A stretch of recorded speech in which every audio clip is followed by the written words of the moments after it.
Good morning, everybody, and welcome back to the Unitarian Congregation of Men in Uxbridge with Reverend Patricia Hatch. My name is Matthew Marion, and today I'm going to start off with the very famous What a Wonderful World, championed by Louis Armstrong. Thank you.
Thank you.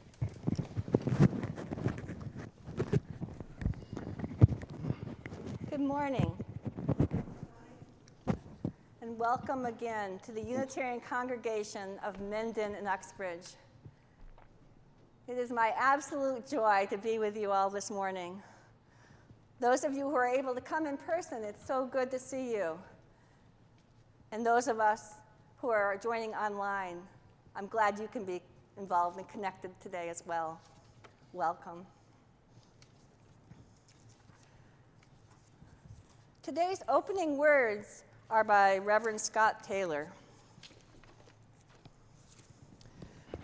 We gather to turn our attention to that which is true, to redirect our affections toward that which will sustain our tired and tender hearts, to look out beyond the narrowness of what is, so that we begin to perceive together what is possible, what is asking to be born. And the chalice lighting by L.A. McCrae. Let us walk with each other through the journey of life, attentive to the path and its challenges, illuminating the dark places and leading with love.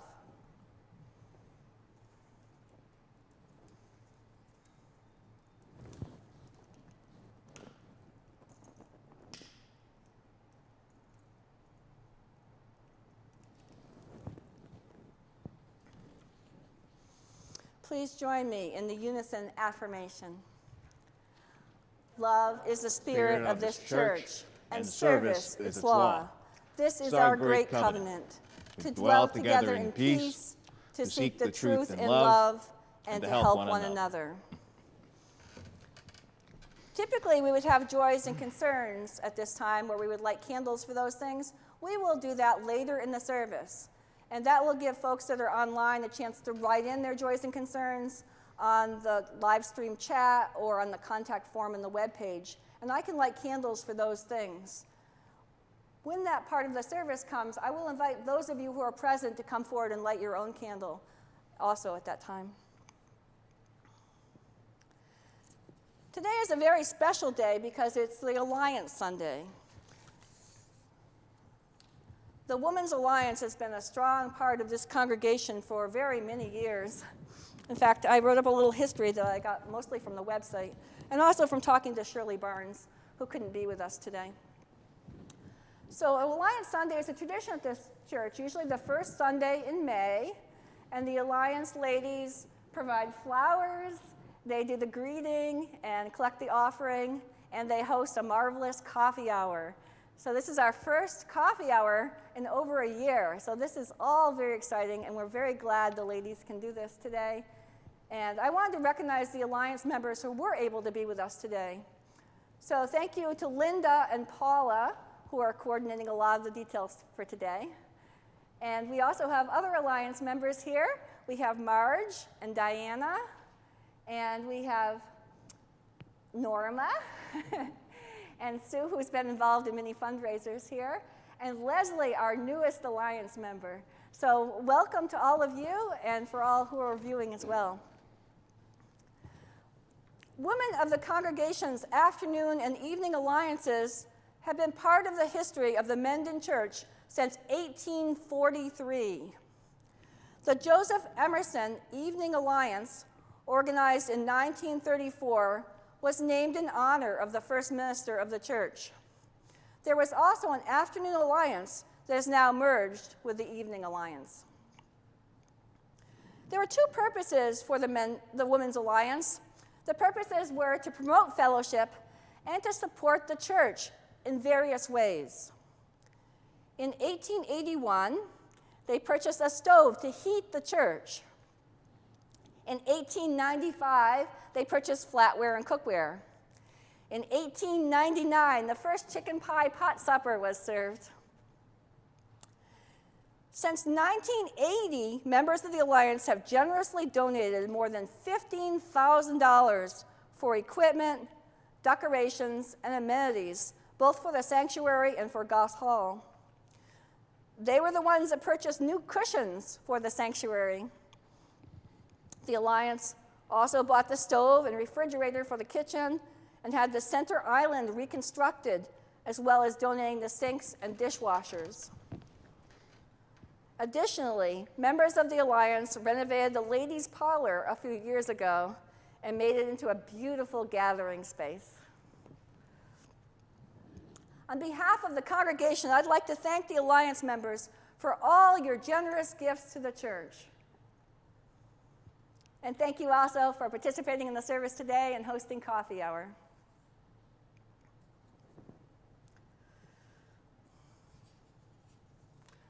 I'd like to invite you to the opening hymn, which is number 298, Wake Now My Senses. And you may rise in body or spirit to follow along with the hymn if you like. 298.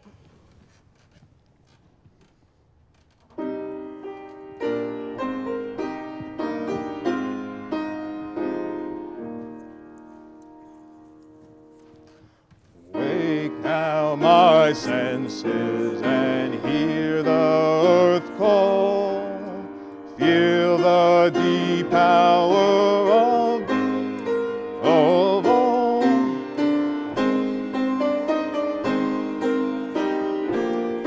Of our giving and thieving as love shows us how. Wake now my reason, reach out to the new. Join with each pilgrim with questions of truth. Wisdom of time.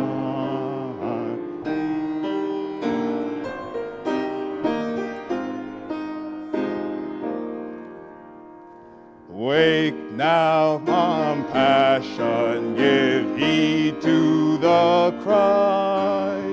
Voices of surfing fill the white sky. Take as your neighbor, both stranger and friend, praying and striving their hardships to end. may be seated.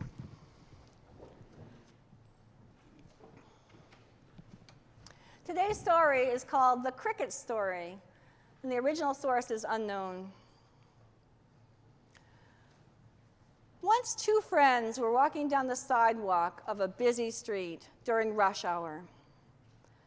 There was all sorts of noise in the city, as to be expected: car horns honking, feet shuffling, engines revving, people talking, all kinds of noise. And amid all this sound, one of the friends turned to the other and said, "I hear a cricket." "No way," her friend responded. "How could you possibly hear a cricket with all this noise and commotion? You must be imagining it. Besides, I've never seen a cricket in the city." "No, really, I do hear a cricket. I'll show you." The woman stopped for a moment and then led her friend across the street to a big cement planter that had a small tree in it. Pushing back some leaves, she found a little brown cricket. "That's amazing," said her friend. "You must have superhuman hearing. What's your secret?" "No, my hearing is the same as yours," the woman said. "There is no secret. Just watch, and I'll show you." She reached into her pocket and pulled out some loose change and threw it on the sidewalk. Among all the noise of the city, everyone within 30 feet of the sound turned their head to see where the sound of the money was coming from. "See," the woman said, "it's all a matter of what you are listening for."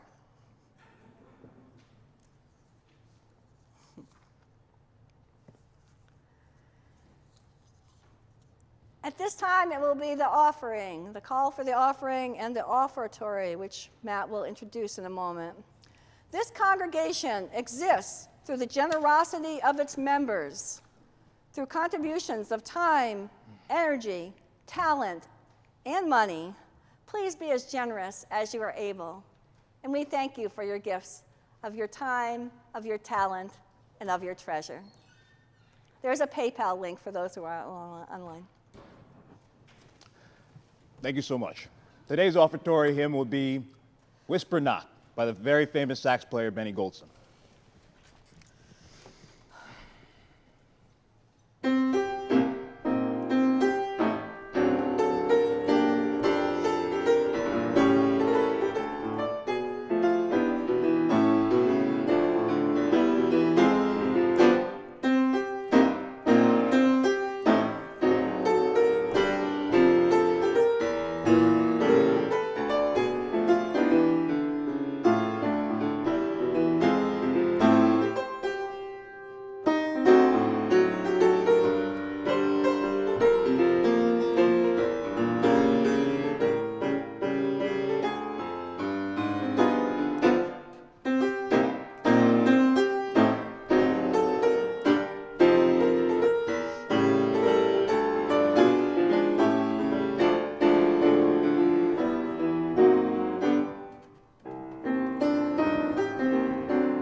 Thank you. Thank you, Matt.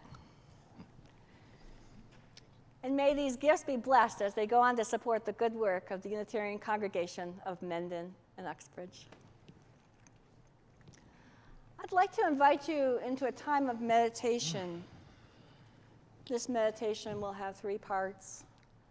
I will say some words. I will play my singing bowl, which makes a meditative tone. And then Matt will play Spirit of Life.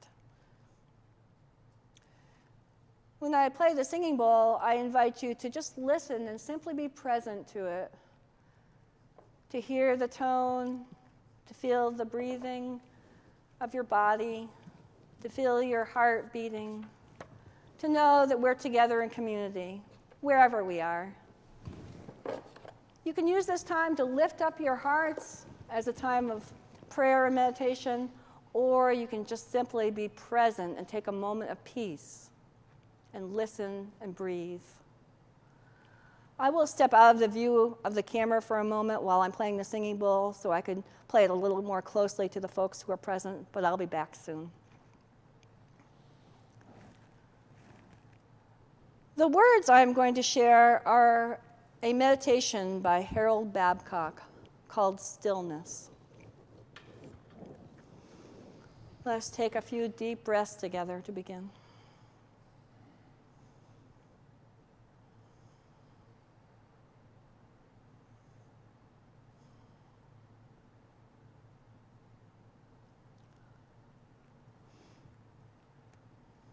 Let us be quiet without and within.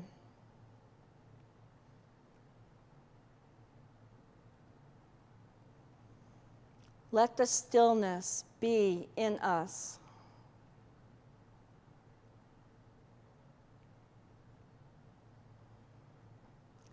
Let the silence hold us.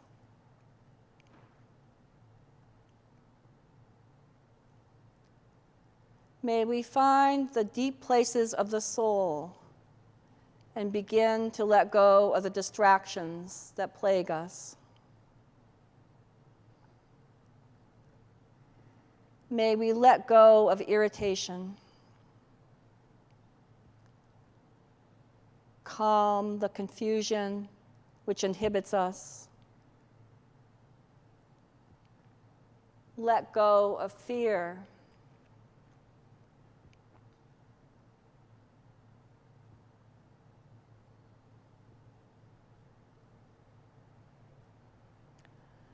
the quiet is within us.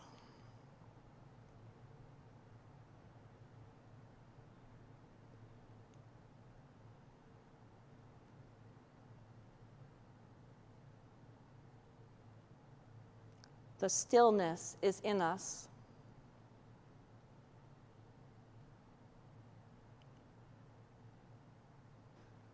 The silence will hold us.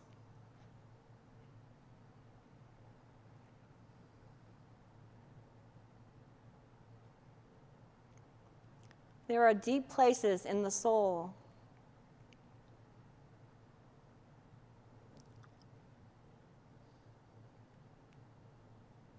Here we may find peace.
peace.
Let us bring that peace with us as we go into our days after the service.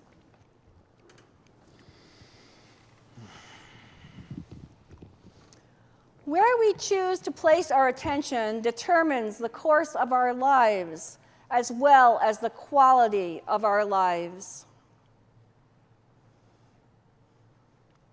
Through advertising, billions of dollars are spent trying to capture our attention. Ads are all over the place, on the internet, on TV, in newspapers and magazines, on billboards, in junk mail, in email. Businesses know that if they capture our attention, they might be able to get our money. So billions of dollars are spent on trying to capture our attention. However, we get to choose where to place our attention. We get to choose, and our lives become richer when we grow our ability to pay attention, to pay more attention to the people and things we cherish. In this sermon, I will talk about paying attention to the natural world, paying attention to others as an act of caring, and paying attention to good things in our lives. There are literally millions of things we can pay attention to at any given time. Some of them call out to us loudly, and others are very subtle, and we will miss them unless we are paying very close attention. Lately, I've been thinking about the neighborhood where I grew up in Connecticut, in a little town in Connecticut. In fact, it kind of reminds me of Mendon in some ways. While I lived there for 18 years before I went away to college, I knew the contours of my parents' farm and the woods and some of the ways of the brook. I knew the kids in the neighborhood who were around my age, and I knew the streets where I rode my bike. But there was much I did not know, even though I lived there for more than 18 years. I recently looked at a map of my childhood neighborhood, and I was surprised to see there was a very large pond on a street that wasn't that far away from my house that I never knew about. And there were some little side streets on a dirt road that I didn't know about either. I mostly knew about the streets where I rode my bike, and I focused on the families who had children. Where I put my attention shaped my world. Where we all put our attention is how we all shape our worlds. You may have heard of the gorilla experiment. An experiment was done at Harvard University some years ago where people were asked to view a short video where people were passing basketballs around. There were 6 people passing basketballs. 3 were wearing white shirts and 3 were wearing black shirts. And the viewers were instructed to keep count of the number of passes made by the people in white shirts. At some point in the video, a gorilla, or a person in a gorilla costume, walked right into the group of the people passing basketballs. This gorilla person faced the camera while thumping its chest and then left the video after spending 9 seconds in the middle of this activity of all the basketballs being passed around. Very surprisingly, the researchers discovered that half the people who watched the video and were focusing on counting the passes, half of those people missed seeing the gorilla at all. Even though there was a gorilla right in front of them for 9 seconds, they were so focused on those white-shirted basketball passes. They missed the gorilla. The researchers thought this experiment revealed two things. One, that we miss so much of what goes on around us. And two, we don't even know how much we're missing. Would you like to know what you're missing, or is ignorance bliss? What are some of the things that are most important for you in your life to focus on?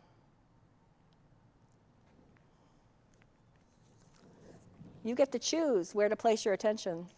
So you can identify what you want to focus on and place your very, very valuable attention on that thing or that person or those things or those people. Occasionally, something happens in our lives that makes it necessary to pay more attention and to learn new things. Poet Liesl Mueller wrote, "Losing My Sight." She wrote this poem when she had to deal with a degenerative eye disease as her vision got progressively worse. And this is her poem. "I never knew that by August the birds are practically silent, only a twitter here and there. Now I notice. Last spring, their noisiness taught me the difference between screamers and whistlers, cooers, and oh, the coloraturas. I have already mastered the subtle pitches in our cat's elegant Chinese. And as the river turns muddier before my eyes, its sighs and little smacks grow louder. Like a spy, I pick up things indiscriminately. The long approach of a truck, car doors slammed in the dark, the nightlife of animals, shrieks and hisses, sex and plunder in the garage. Tonight the crickets spread static across the air, a continuous rope of sound extended to me, the perfect listener.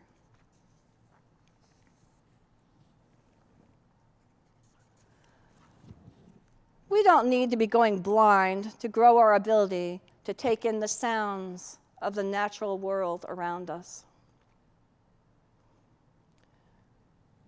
David G. Haskell writes, "Our ancestors were ecological polylinguists.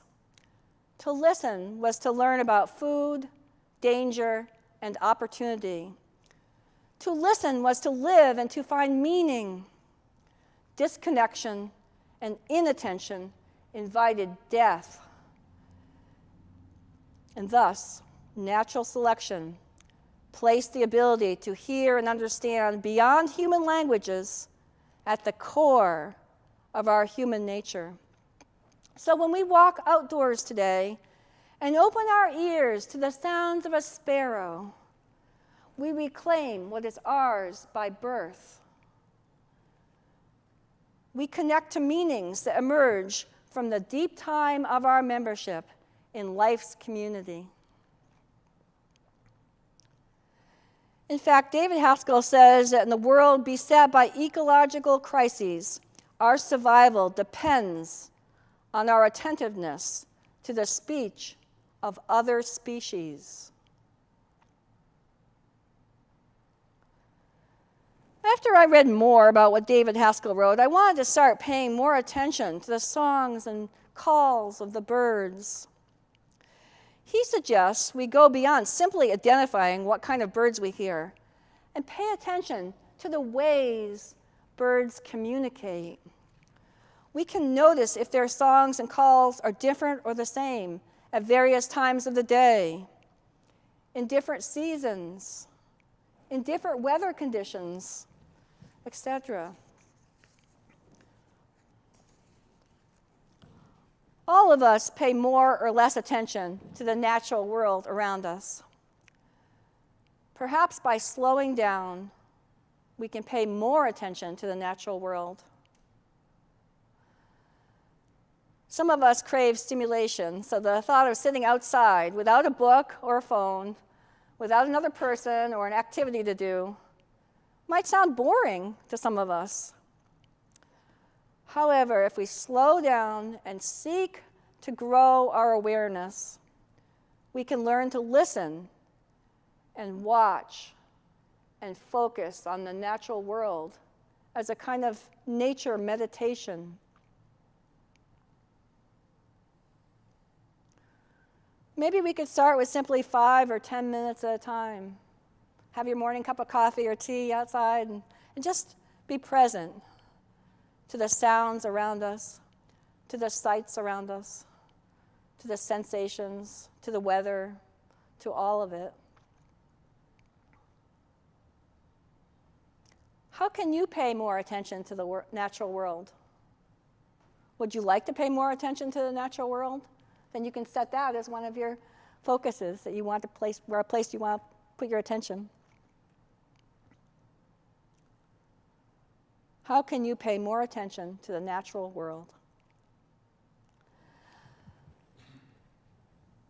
While birds don't necessarily desire your attention, there are some who do.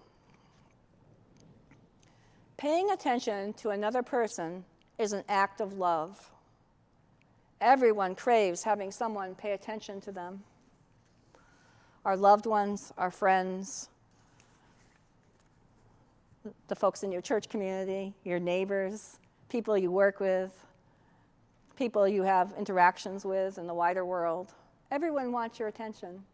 Just even if you say good morning and look them in the eye.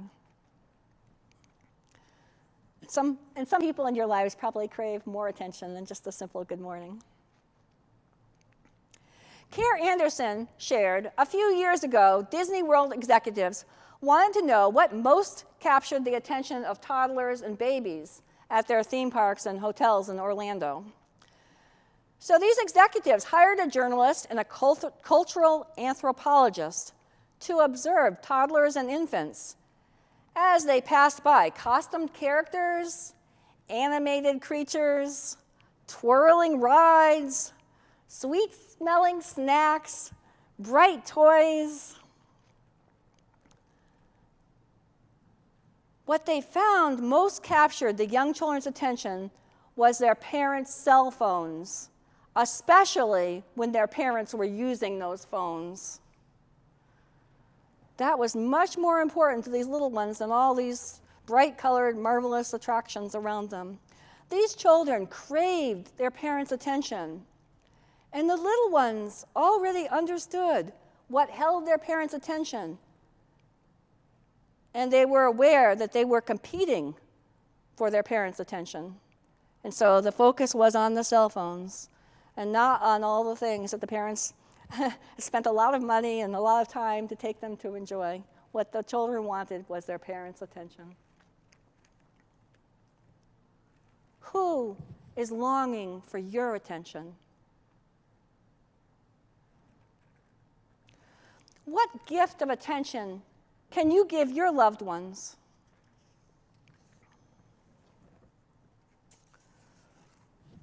There are many things we can do to give others our full attention. We can focus on what they are saying and imagine what they might be feeling. We can look them in the eyes. We can even slightly lean in toward them to let them know we're really, really listening to them with our body language. We can rephrase things they have said so they will know we heard and understood. We can ask open-ended questions about what they shared. And this one can be hard for many of us, but we can try to stop thinking about what we will say in response and really focus on what the other person is saying. Or if we need to remember something that we really want to tell them, we can learn to take a mental note of it, but put it aside in our minds so that we can better focus on them until it's our time to speak. Also, we can seek to give up judgments on the other person's experiences and perspectives. Judgments are like walls that we put up in conversations. Instead, we can use our curiosity to help us pay attention.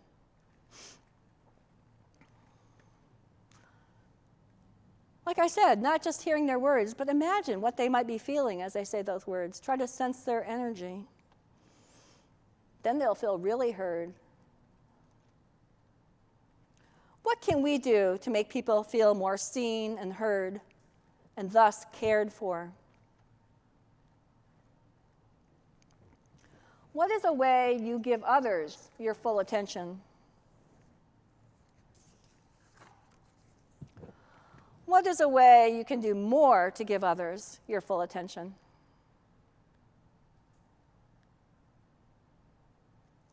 And how does what you pay attention to help you? How does what you pay attention to help you? Author and Dr. Rick Hansen says that what we pay attention to, what we rest our minds on, becomes the primary shapers of our brains. He says, your attention is like a combination spotlight and vacuum cleaner. Your attention highlights what it lands on and then sucks it into your brain, for better or for worse. Remember that one. Your attention is like a combination spotlight and vacuum cleaner. It's that powerful. If you keep resting your mind and attention on negative things, then your brain will be shaped in a way that may translate into greater reactivity and inclinations toward anger, sadness, and guilt. However, on the other hand, if you keep resting your mind on good events and conditions, just the daily good events and conditions, someone was nice to you today, there's a roof over your head, you have pleasant feelings and sensations sometimes, the things you did get done today, not focusing on the things you didn't yet do, and focusing on your good intentions and qualities. Talk to yourself like you would to your friend. Encourage yourself that you did this thing and you did it well, or at least you did your best. Focusing on gratitude for all the many blessings in our lives, some which are huge and are like billboards, and some are like those very subtle things that I mentioned earlier. The blessings are there, but we may not even be aware of them. But we can learn to be more aware of them. Over time, if we focus on these positive things, we feel the pleasant sensations, we acknowledge the pleasant thoughts, we're thankful for the blessings. Over time, our brain will take more and more of a shape that has strength and resilience hardwired into it, as well as a realistically optimistic outlook, a more positive mood, and a sense of worth.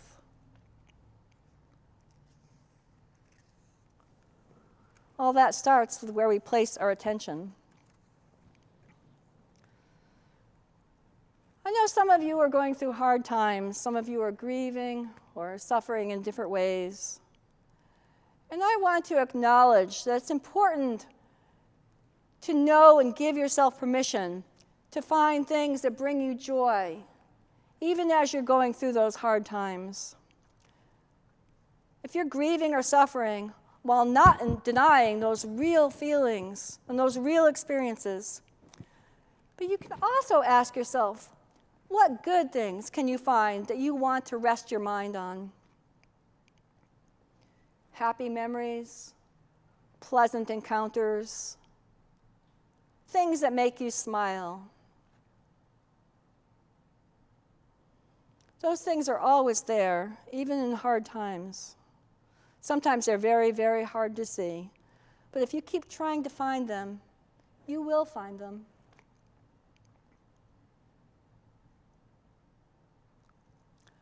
What positive things in your life do you want to focus your attention on?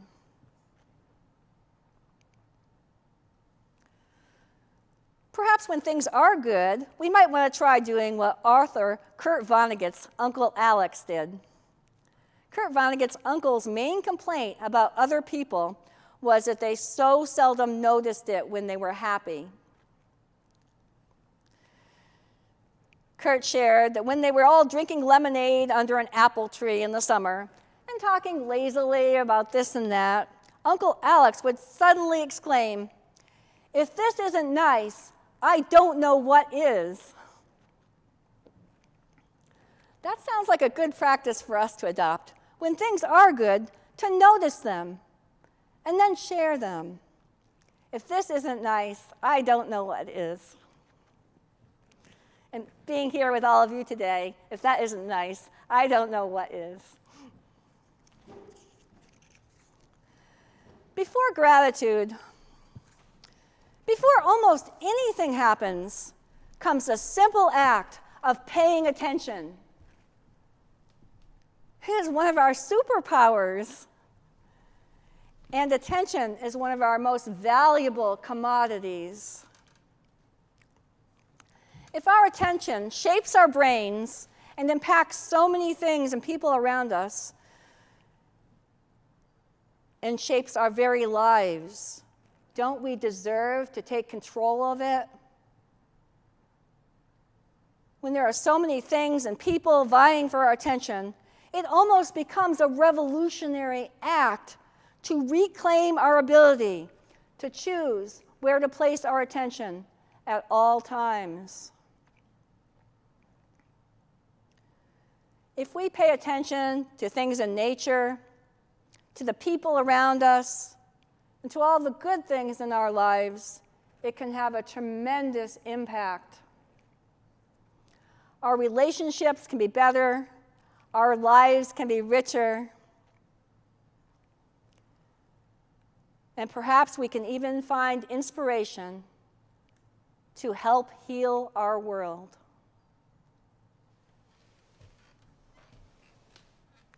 Amen, and blessed be.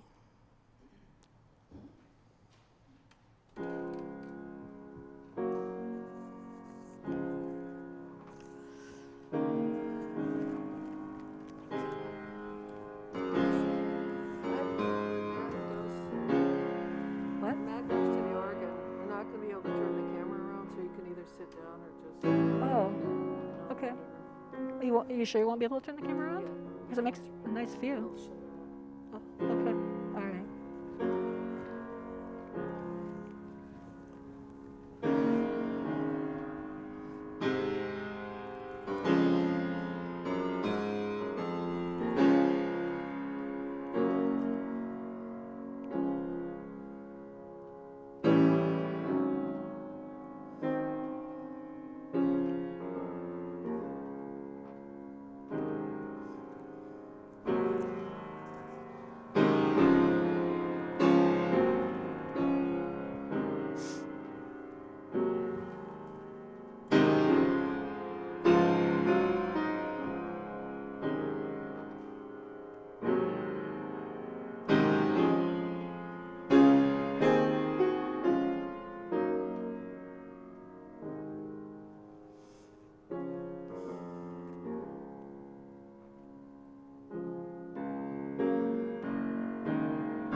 you.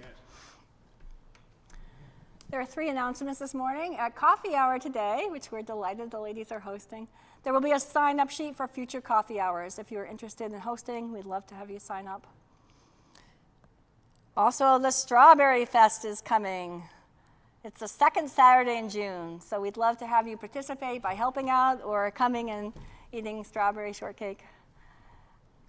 And on that note, we will also have a short meeting, very short meeting for those who are interested in helping with the Strawberry Fest after church today, just for a couple minutes, those of you who are here. But if you want to help out and you're not here, please let us know, and there are plenty of ways you can be involved, including we are looking for more people to bake shortcakes. So let us know if you can help out.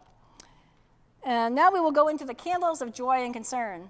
So this morning, I would like to invite any people that are present who have candles they would like to light to come forward and share and light their own candle, and then I will conclude the element. Is there anyone who would like to come forward?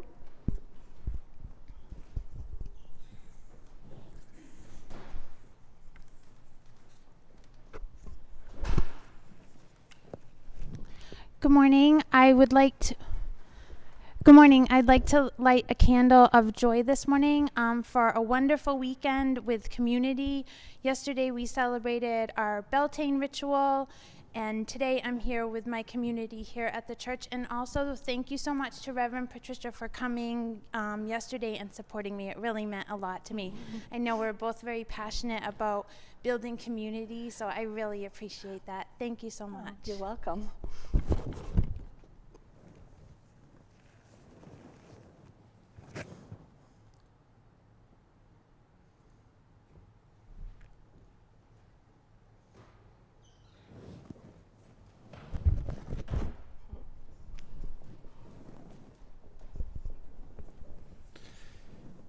I'd like to light a candle of healing for my wife, Chris, who experienced a fall last week, and she broke her arm.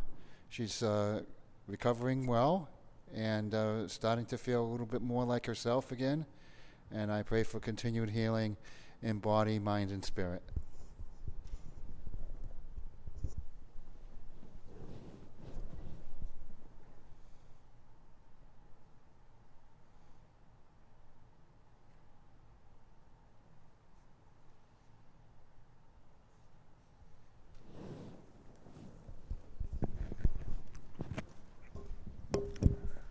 We're thinking of you, Chris.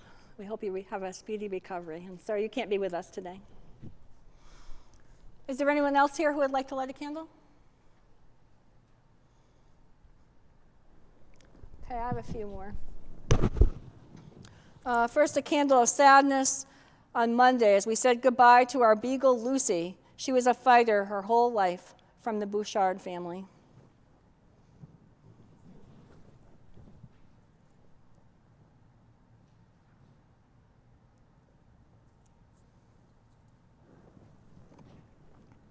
For Lucy.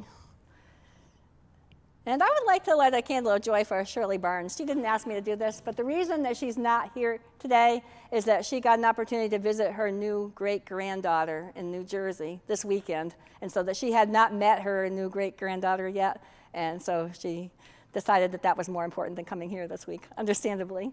So I know you're going to watch this service, Shirley, so we're rejoicing with you.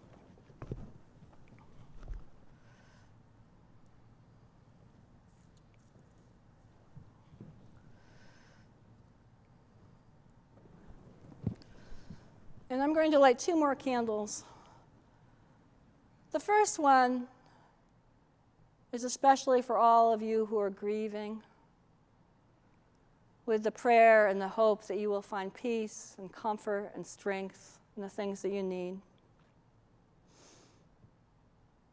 We hold you in this community, and may the spirit of life and love also hold you.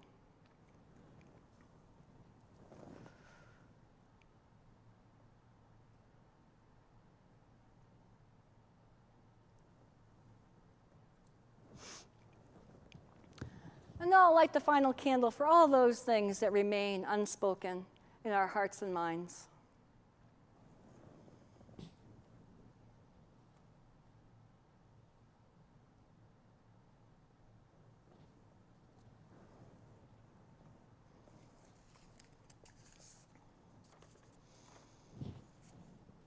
I will now extinguish the chalice.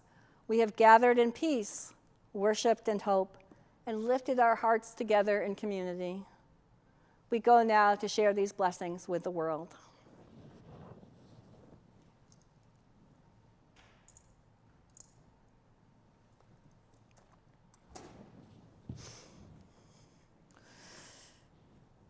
Now, after the benediction and the serenity prayer, Matt will play the postlude on the organ. And I wanted to read what some of the words to that hymn are at this time. So the postlude is called For the Earth Forever Turning by Kim Oler. It's number 163 in the hymnal. But I wanted to read the words so you could hear them. For the earth forever turning, for the skies, for every sea, for our lives, for all we cherish, sing we our joyful song of peace. For the mountains, hills, and pastures, in their silent majesty, for the stars, for all the heavens, sing we our joyful song of peace. For the sun, for rain and thunder, for the seasons' harmony, for our lives, for all creation, sing we our joyful praise to thee. For the world we raise our voices, for the home that gives us birth. In our joy we sing returning, home to our green-blue hills of earth. And the benediction, a special one for today. Go in faith, go in peace, go in love. Go to coffee hour after service.